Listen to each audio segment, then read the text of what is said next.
भारत चीन सीमारेषेवरील घुसखोरी 30 ते 40% कमी झाल्याची संरक्षण मंत्री मनोहर पर्रिकर यांची माहिती।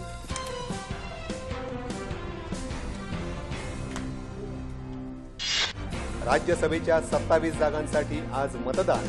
भाजपा काँग्रेसमध्ये चुरस।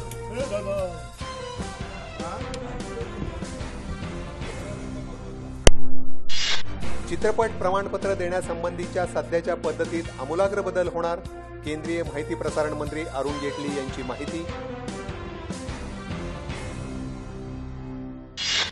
अफगाणिस्तानातल्या काबूलमधून अपहरण झालेल्या ज्युडिथ डिसोजा या भारतीय महिलेच्या सुटकेसाठी भारताचे सर्वतोपरी प्रयत्न। परराष्ट्र मंत्री सुषमा स्वराज। 3 जून रोजी संपलेल्या आठवड्यात भारताच्या परकीय गंगाजळीत विक्रमी वाढ।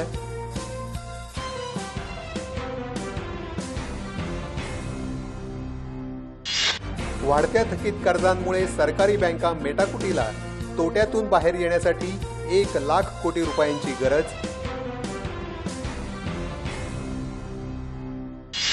पीक विमा योजना पर्याय म्हणून न ठेवता बंधनकारक करा। उच्च न्यायालयाची केंद्र सरकारला सूचना।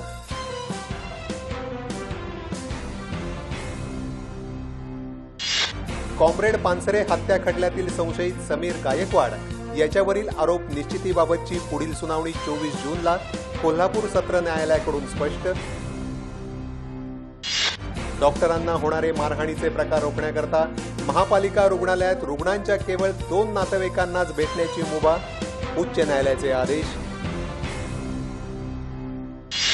नरेंद्र दाभोळकर हत्या प्रकरणी अटक केलेल्या संशयित आरोपी वीरेंद्र तावडेला आज करणार पुण्यातील न्यायालयात हजर।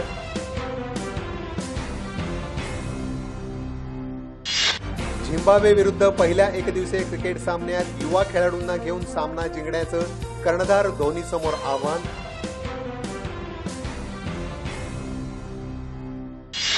ऑस्ट्रेलियन खुल्या सुपर सिरीज बॅडमिंटन स्पर्धेत सायना नेहवालची अंतिम फेरीत धडक। चीनच्या सन यूशी पडणार गाठ।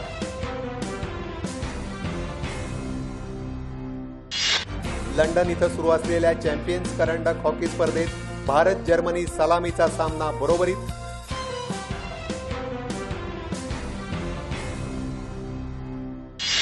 मुंबई ठाणे कोकण परिसरात पूर्व मोसमी पावसाची हजेरी।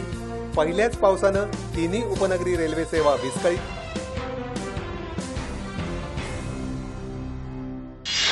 आठवड्याभरात चौपाट्यांवर जीवरक्षक नेमा। उच्च न्यायालयाची सूचना। पर्यटकांचे चौपाट्यांजवळ बुडून होणारे मृत्यू रोखण्यासंदर्भात दिले निर्देश। पावसाळ्यासाठी यंदा महापालिकेची जोरदार तयारी। लष्कराचे 270 जवान आपत्कालीन स्थितीसाठी सज्ज।